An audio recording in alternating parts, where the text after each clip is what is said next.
sepenuhnya dipersilakan.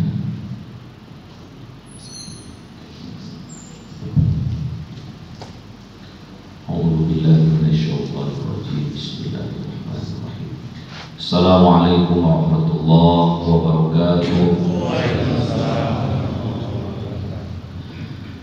Alhamdulillahilladzi anzala sakinata fi qulubil mu'minin liyazdadu imanan ma'a imanihim.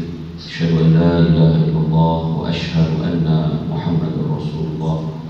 Allahumma shalli wa sallim wa barik ala sayyidina Muhammad wa ala ali sayyidina Muhammad kama shallaita ala sayyidina Ibrahim wa ala ali Ibrahim fil alamin innaka Hamidum Majid. Fa ya ibadallah, usi nafsi wa iyyakum bi taqwallah wa fazal muttaqun wa ala ta'atihi wa la tamutunna illa wa antum muslimun. Shadaqallahul azim. Pengurus masjid, penasehat, segenap para sesepuh masjid yang sangat saya ta'zimi, Bapak Ibu hadirin jamaah taklim subuh Sabtu yang insyaallah seluruhnya dirahmati Allah Subhanahu wa taala. Apa kabar semuanya? Alhamdulillah. Mudah-mudahan dan kita berharap apa yang kita lakukan setiap subuh Sabtu ini menjadi upaya dan bukti kita bahwa kita hidup berada dalam ilmunya Allah dan Rasulullah SAW. Siapapun yang ingin dikehendaki baik oleh Allah, di sisi yang lain bukan hanya sekedar bertambah hartanya, bukan hanya sekedar bertambah umurnya, bukan pula bertambah kesehatannya, tapi di sisi lain Allah ingin dengan kita bertambah pemahaman agamanya. Man yuridillahu bihi khair yufaqihu fid din. Barang siapa yang ingin dikehendaki baik oleh Allah, maka Allah akan memberikan pemahaman agama kepada kita. Jadi orang yang sukses itu Pak, bukan hanya sekedar bertambah hartanya, bukan bertambahnya jabatannya, bukan pula makin bertambah umurnya, bukan. Tetapi di sisi lain dia harus bertambah pemahaman agamanya. Jadi kalau Allah menghendaki kita itu menjadi orang baik, maka Allah berikan kita pemahaman agama. Maka semakin kita tua, semakin kita berumur, maka semakin kuat dalam pemahaman agama. Karena kita sadarkan semakin dekat pulang dengan Allah Subhanahu wa taala. Dan tidak ada oleh-oleh yang terbaik yang kita bawa. Ya. Mati nanti bukan harta, karena kita juga sudah melihat bersama kan, orang yang berharta mati gak bawa harta. Orang yang banyak keluarga saja matinya gak bawa keluarga. Ya. Bahkan orang yang mohon maaf jabat pun ketika mati bukan hanya hilang jabatannya, namanya pun berubah jadi jenazah. Ya, bukan manusia lagi, sudah jenazah namanya, udah almarhum, ya, kan gelarnya. Jadi, tetapi masya Allah di hadapan Allah, orang yang punya amal dalam hidupnya tidak hanya dikenal baik oleh Allah, maka seluruh manusia mengatakan dia orang baik. Orang baik itu ketika mati dikenang orang,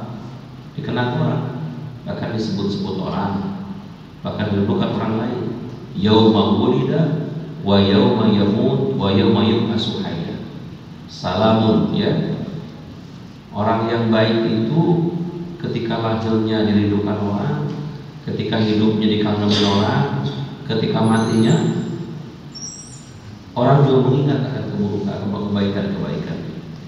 Maka mudah-mudahan kita semua dengan ilmu yang kita pelajari setiap subuh Sabtu ini, semakin berhari-hari semakin bertambah usia kita, maka kita semakin bagus di hadapan Allah, semakin soleh, ya, semakin baik, akhlak kita semakin terbina, jiwa kita semakin terdidik di hadapan Allah Subhanahu wa taala. Berkat guru-guru kita, berkat orang-orang teman-teman kita yang dekat, dan berkat juga amalan-amalan kita yang kita lakukan setiap waktu dan setiap saat. Mudah-mudahan kita semua husnul khatimah. Amin Allahumma. Baik, pada subuh kali ini kita akan lanjut kajian kita, kitab Riyadhus Shalihin.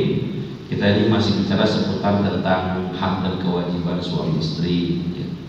Sekarang kita akan bicara tentang bab nafaqatu ala ahli, memberikan nafkah dengan keluarga. Ini menjadi pengetahuan dan juga menjadi ilmu buat kita serta amalan dalam hidup kita ya, tentang kewajiban-kewajibannya. Mungkin selama ini tahunya kita memberikan nafkah itu udah tradisi gitu ya, di mana-mana kita nikah kita wajib memberikan nafkah. Dan ternyata dalam Islam Pak, memberikan nafkah itu tidak hanya suami, siapa yang punya kapasitas aja. Karena sekarang yang kerja gak hanya suami kan, istri juga ada yang kerja kan Pak. Sering ada yang ngomong katanya kalau duit suami duit suami, duit suami duit istri. Kalau duit istri, duit suami itu duit istri. Kalau duit istri, nah itu salah tuh, nggak benar. Saya klarifikasi itu nggak benar itu Pak. Kata siapa ya? Kalau suaminya nggak kerja, dia di rumah. Nah maka saya kayaknya udah pernah ngomong ya tentang ayat ar-rijalu qawwamuna 'alan nisa itu, An-Nisa ayat 31 ya Ustaz ya. Itu pemahamannya bukan berarti laki-laki itu segalanya, tidak. Ketika kita menikah dengan istri itu Pak, bukan berarti perempuan itu dibawa ke tiap kita, bukan. Udah ketemu dari sana. Menikah itu adalah menyatukan, bukan membuat perempuan di bawah kita, bukan. Ar-rijalu qawwamuna 'alan nisa bima faddalallahu ba'dahum ba'din, itu maksudnya adalah bahwa setiap di antara kita diberikan kelebihan oleh Allah sesuai dengan fungsinya masing-masing begitu. Bapak mencari nafkah dengan istri itu mengurus anak, itu sama gitu Bapak. Karena kalau ditukar nggak mungkin kan begitu. Istri itu menyusui, kalau mencari nafkah ditukar nggak mungkin kan. Saya belum pernah lihat ada laki-laki menyusui, karena emang nggak punya organ tubuhnya begitu kan. Nggak boleh iri, nah itu bahasanya itu sama, kapasitasnya sama. Ini pemahaman kita seakan-akan ketika ada perempuan dinikahkan sama orang tuanya kepada seorang laki-laki, seakan-akan dijual, kemudian perempuan ini menjadi tawanan, bukan begitu. Salah total itu. Makanya harus ada mubadalah, ada keseimbangan di sana. Bagaikan sendal lah, itu kanan kiri, gitu kan. Kanan kiri. Di sisi lain, hadis mengatakan barang siapa seorang perempuan yang mati dan suaminya merasa ridho dengan tingkah laku istrinya, maka ini perempuan akan masuk ke dalam surga. Di sisi lain kata Nabi, barang siapa seorang suami yang mati dan dia tidak bertanggung jawab akan akhlak perempuannya, maka tidak akan masuk ke dalam surga, bahkan tidak akan mencium wanginya surga itu. Jadi sama di sini gitu. Wa ashiruhunna bil ma'ruf, pergaulilah pasanganmu dengan baik. Artinya begini, bapak jangan berharap istri itu mau baik kalau itu suaminya nggak baik. Sebaliknya, ibu jangan merasa suami mau baik kalau ibu belum baik. Jadi ada saling di sini.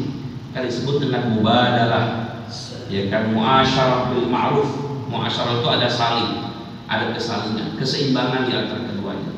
Jadi jangan nuntut kepada istri kalau kita belum bisa melaksanakan kewajiban. Begitu sebaliknya, istri gak boleh nuntut dengan suami kalau kita tidak melakukan kewajiban. Cuman memang dalam hal-hal yang sifatnya kasar, tentu kan, suami punya peran di sana, punya peran. Karena memang Allah berikan kelebihan suami itu, pertama akalnya, kedua fisiknya, ya kan, yang ketiga kekuatan agamanya, gitu kan. Tapi lebih selain itu ya perempuan dan laki-laki sama. Islam juga turun ke dunia ini Pak, laki dan perempuan, ya nggak bisa laki-laki terus nggak bisa. Jadi perempuan tuh punya posisi yang sama. Makanya ketika ayat tentang amal soleh itu disebutkan laki perempuannya.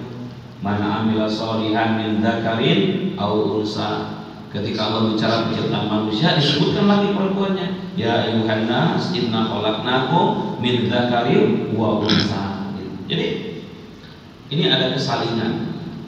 Perempuan dan laki itu punya hak yang sama, punya kewajiban yang sama, punya derajat yang sama di hadapan Allah Subhanahu wa taala. Kita tidak boleh egois, tidak boleh menempatkan saya ini laki-laki, saya ini segalanya, perempuan di bawah, enggak, salah total. Ya kan, salah total itu. Ya justru muliakanlah perempuan itu dengan sebaik mungkin. Nabi mengatakan khairukum khairun lin nisa, sebaik-baik laki-laki di antara kalian adalah laki-laki yang bisa memuliakan istrinya. Bahkan ada ayat Quran sekalipun mengatakan kalau ada engkau benci dengan istrimu maka tinggalkan dia. Tinggalkan itu maknanya adalah tinggalkan dari ranjangnya gitu loh. Sampai udah 4.000 pukul. Tapi sampai hari ini Pak, sampai hari ini saya belum pernah membaca satu hadis bahwa Nabi pernah memukul istri. Jadi paham Pak ya? Jadi tidak semua yang disampaikan di Quran hadis itu kita praktekkan.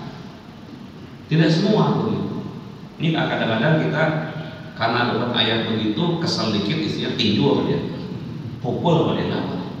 Nah, saya belum pernah dengar, ya kan, dan belum pernah baca dalam hadis Rasul pernah mukul Aisyah enggak.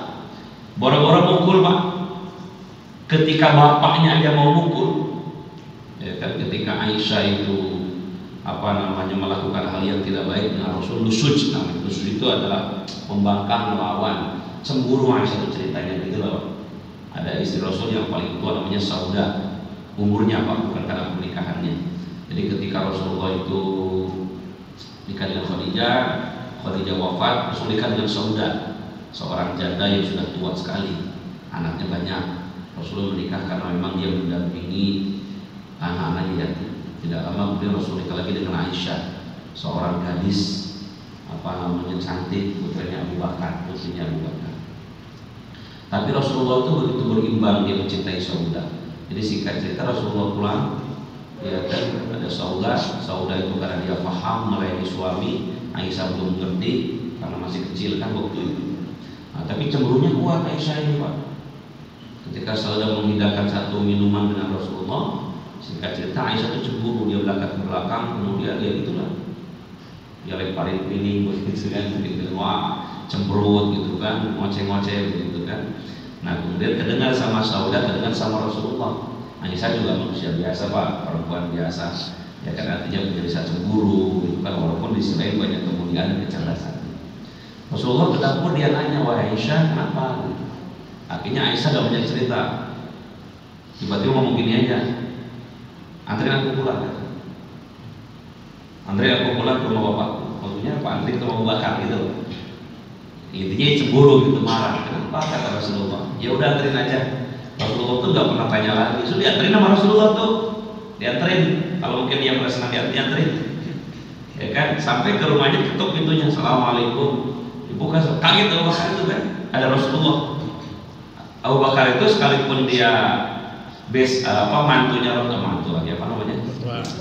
mertua. Nah, sekalipun mertuanya Rasulullah, dia juga sahabat, sekaligus guru pada Rasulullah itu begitu kan. Jadi Abu Bakar itu murid, Rasul itu gurunya Abu Bakar walaupun mertua gitu kan. Kaget Abu Bakar, ya Rasulullah, ya kan, maturidu ini ya Rasulullah, apa yang kau hendaki aku bisa menghadap kepadamu. Jadi kata Abu Bakar itu, kenapa kau kesini? Kalau butuh aku datang kepadamu. Jadi Abu Bakar memahami bahwa Rasul sebagai Rasul begitu kan, tidak baik Rasul datang ke rumah saya, lebih bagus saya datang ke rumah, kalau butuh saya datang ke rumah Rasulullah. Tapi apa kata Rasul? Dah Abu Bakar, ini yang mau adalah istriku minta aku mengantarkannya ke rumah, gitu kan. Nah, kemudian tiba-tiba ngomong Aisyah itu, ya kata dia, saya minta diantar pulang. Kemudian Aisyah ngomong, wahai ayahku, sesungguhnya aku ini lagi benci sama Rasulullah Muhammad. Nah, tidak senang lah gitu Pak. Biasa kan, biasa itu kayak gitu itu kan. Gitu. Istri Rasul juga pernah begitu kan, makanya di Quran juga ada. Kata Allah, katakan hai para nabi kepada istri-istrimu, kalau mereka menghendaki harta dan kekayaan, berikan, kata mereka, cuma ceraikan itu. Ceraikan. Jadi Islam itu nggak boleh nuntut banyak-banyak gitu loh. Kenapa? Karena istri Islam itu dijamin masuk surga. Itu sudah lebih daripada harta yang dia cari. Nah, Aisyah pernah ngalamin begitu. Kemudian merah mukanya Abu Bakar itu Pak. Jadi ketika ngomong begitu tuh Aisyah itu, Abu Bakar bukan marah sama Rasul, marahnya sama anaknya Aisyah, ya kan? Karena Rasul Abu Bakar paham gitu, gak mungkin Nabi itu berbuat yang tidak baik begitu kan? Nah, singkat cerita merah Abu Bakar ketika itu. Abu Bakar akan menampar anaknya. Ketika ditampar, Rasulullah sendiri yang memegang tangannya Abu Bakar. Apa kata Rasul? Wahai ayah, kata dia, jangan kau tampar. Yang salah adalah aku, suaminya belum bisa mendidik istri. Itu hebat Rasulullah. Ya kan hebatnya Rasulullah. Padahal yang salah ya anaknya nggak kaupan gitu kan, kalau bahasa kita itu cengeng begitu kan. Rasul bilang begitu. Di sisi lain Rasulullah ini sebagai Rasul, tapi di sisi lain dia menjadi seorang suami yang sayang dengan istri. Itu luar biasa. Jangan wahai ayahku Abu Bakar, kata beliau, kenapa? Aku yang salah, belum bisa mendidik istri. Artinya di sana bahwa kalau bahasa kita mungkin si istri ini sebelum dianterin pulang ke rumah bapaknya udah tampar duluan dari rumah itu kan, ya kan, baru kita anterin pulang gitu kan. Ini enggak, Rasul ya udah saya anterin pulang, kalau mau pulang saya anterin pulang. Sampai ke sana depan mertuanya bilang jangan, yang marah malah mertuanya. Nah inilah bagaimana Rasulullah menghormati, ya kan, Nabi calon ahli surga masih bisa menempatkan sesuatu dalam kehidupan rumah tangganya. Bagaimana peristiwa Rasulullah ketika sedang berpuasa dalam suatu puasa sunatnya, gitu ya. Tiba-tiba dia pulang ke rumah, Aisyah lupa, dia menghidangkan makanan yang terenak yang disenangi Rasulullah. Padahal Rasulullah sedang puasa. Aisyah lupa kan, oh iya. Akhirnya datang Rasulullah apa? Dia berbisik ke telinganya, wahai Aisyah, aku sudah berbuka. Mari kita makan bersama. Baik. Lagi puasa Pak, dibatalin sama dia. Gara-gara menghormatin istrinya. Kalau kita mungkin kan lain terbalik kan, istri kurang ajar kan, pas lagi kan puasa nggak ada makanan, ya kan, pas lagi puasa sengaja betul beli makanan kan begitu Pak. Kalau kita berpikirnya, Rasulullah enggak, pas bicara, wahai Aisyah, kata dia, aku sudah berbuka, mari kita berpuasa. Di sisi lain ketika Rasulullah pulang, lapar benar Rasulullah itu, sampai ke rumah nggak ada makanan, gelisah Aisyah itu. Sampai dia beristighfar dengan Allah, astagfirullah, kenapa Rasul pulang gak ada makanan, kelihatan mukanya pucat. Tapi apa Rasulullah ketika itu? Enggak langsung marah kan? Rasul berbisik telinga Aisyah, wahai Aisyah, aku sudah berpuasa. Gitu dia bilang, aku sudah berpuasa hari ini. Memuliakan istrinya. Jangan sampai ngedon istrinya itu depan suaminya. Sekelas Nabi loh, sekelas Rasul masih begitu, ya kan? Artinya bahwa ada kesalingan kita ini. Bagaimana saling menghormati, memuliakan. Saya yakin Pak, kalau begini kehidupan rumah tangga, kayaknya sedikit yang cerai pengadilan rumah. Saling memahami, itu kan mubadalah, ada kesalingan di antara keduanya. Begitu. Jangan main-main Pak. Sekarang ini 60% Pak pengadilan perceraian itu tinggi Pak, perceraian itu sekarang itu tinggi banget perceraian itu.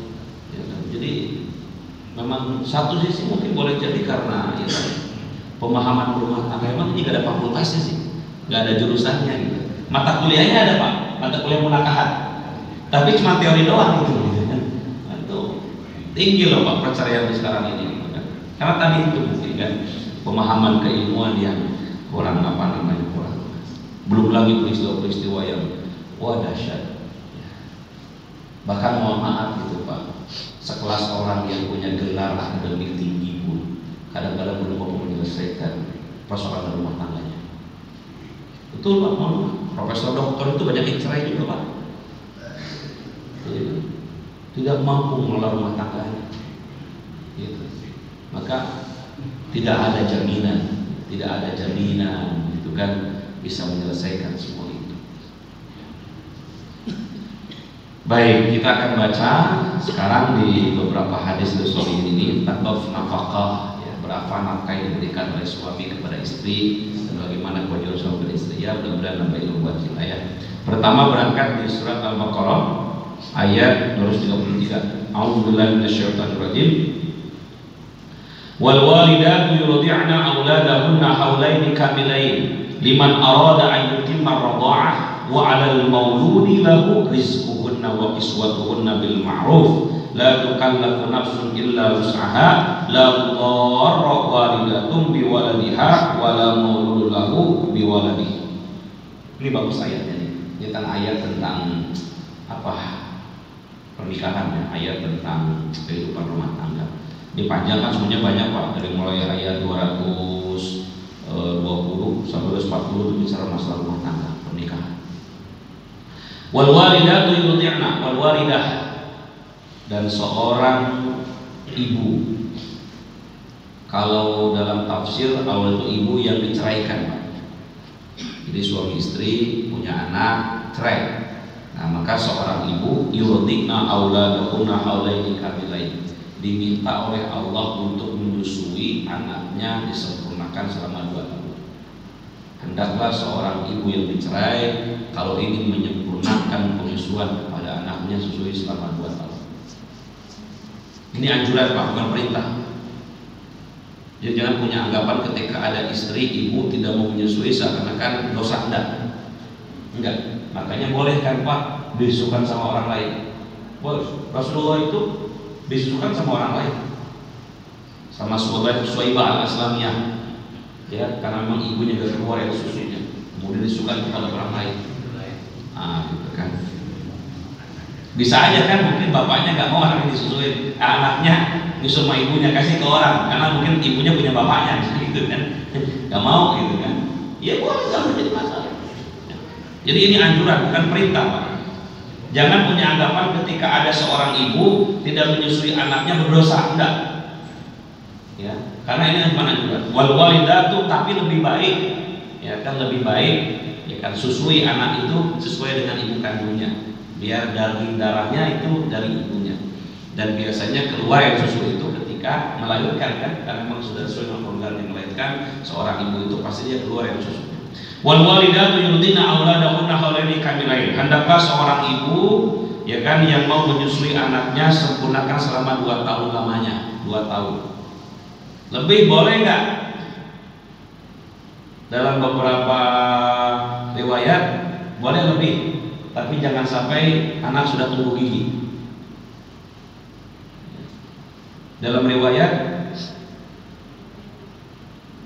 ada beberapa sahabat yang disusuinya lama, sampai 3 tahun gitu. Mungkin juga ada anak-anak kita itu kelas 1 SD masih ngempeng gitu kan, atau nyusu gitu. Ada juga susah, TK masih. Nah ini yang sebulan 2 tahun, Pak.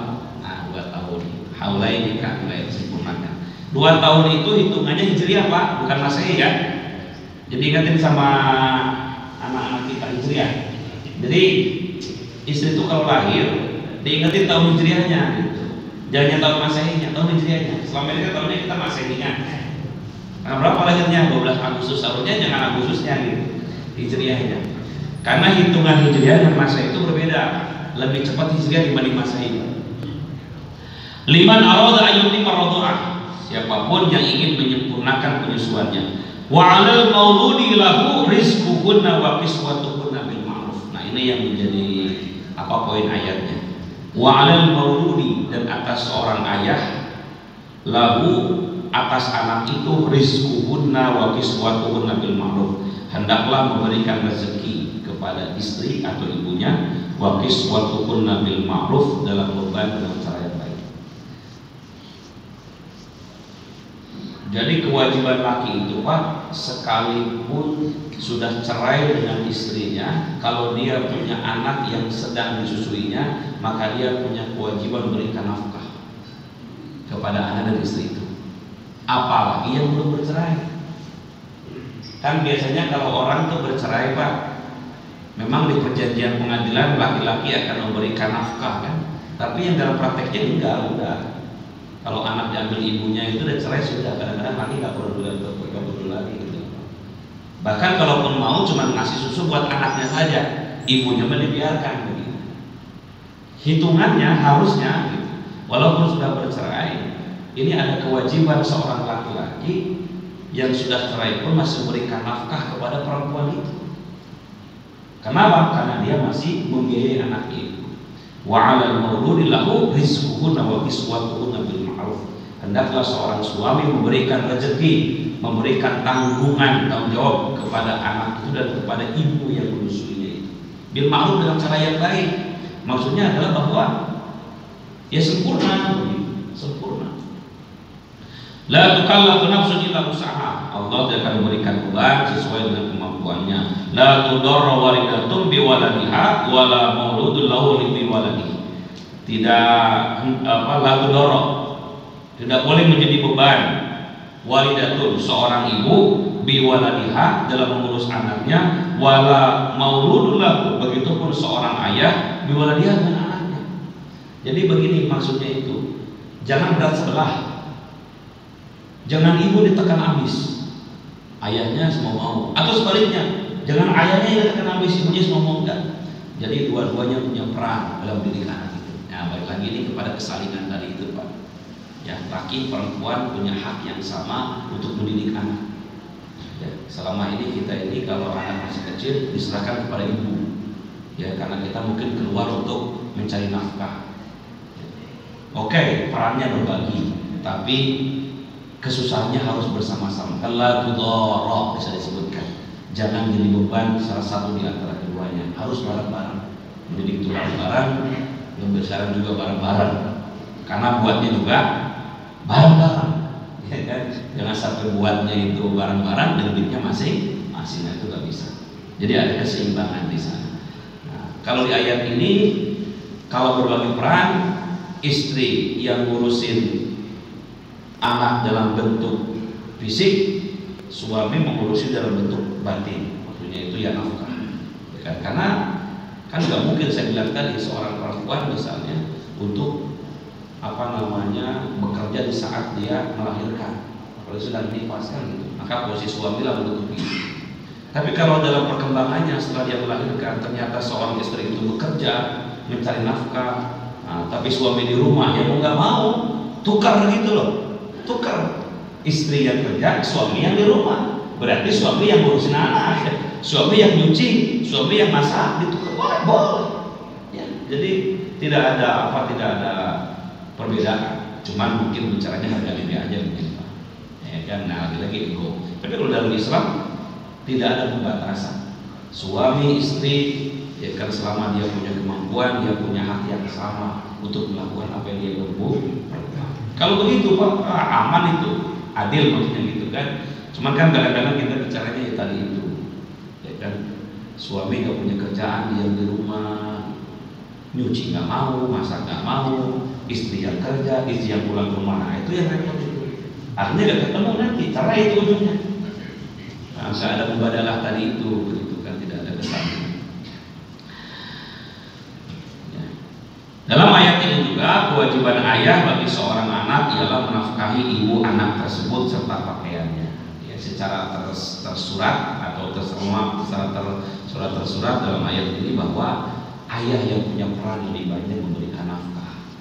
Ya, memberikan nafkah. Walaupun dalam kenyataannya mungkin ada ibu yang mencari nafkah juga, tapi tetap ya kan masih ya sama-sama makan hartanya.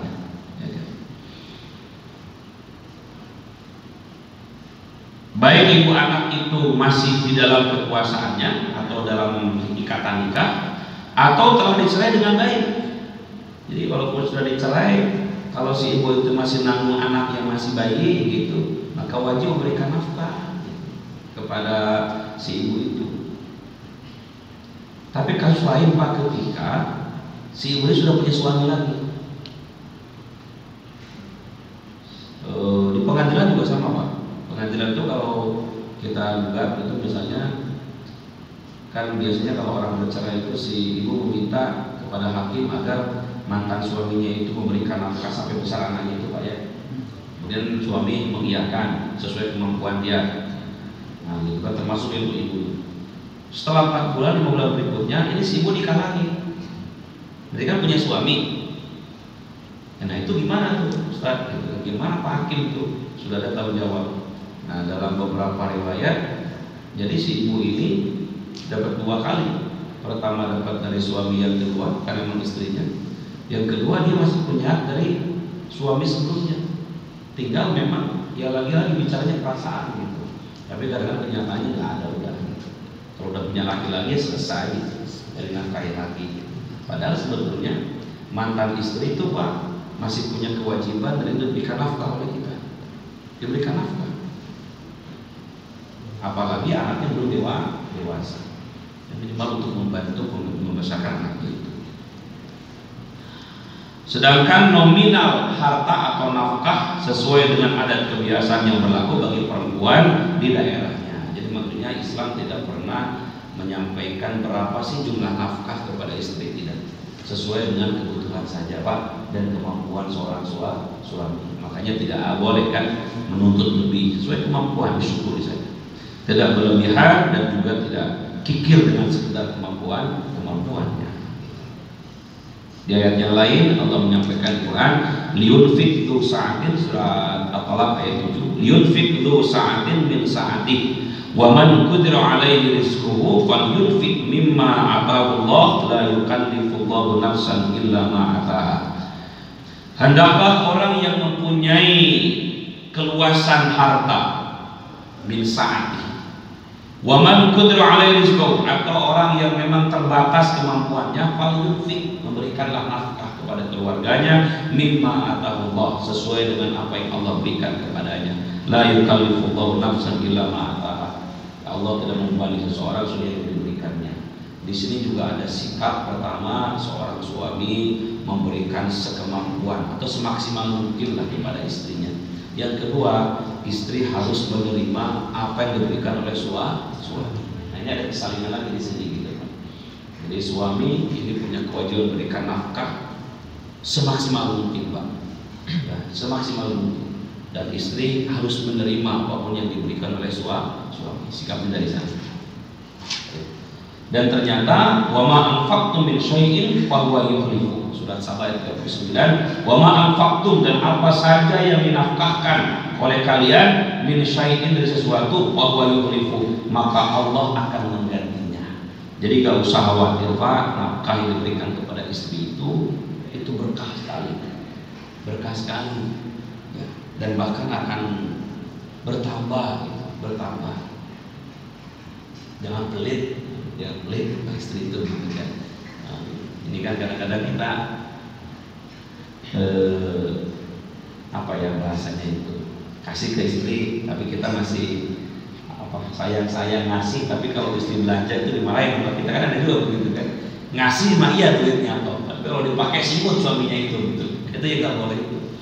Nah, gitu. Jadi gimana ya sudah, kalau sudah kasih itu terserah dia. Kan mau dipakai apa, yang penting dalam kehidupan rumah tangga kan ada yang ngasih tapi kalau dipakai cemberut kan gitu. Nanyain terus si suami itu, kemarin duit mana, kamu dipakai makan kali kan gitu kan, gitu. Bahan. Tapi yakinlah Pak, istri itu kalau dikasih uang sama kita, insya Allah dia bisa menjaga. Kalau dia punya utang mungkin berarti kurang yang kita kasih itu. Semending dia nggak ngeluh hal juga gitu kan. Jadi apa yang kita berikan ke istri itu, masya Allah, berkah. Ini yang paling parah ada sama istrinya pelit, sama istri orang baik, nah itu repot kita, ya kan. Maka betul kata Nabi katanya ya, kalau seorang suami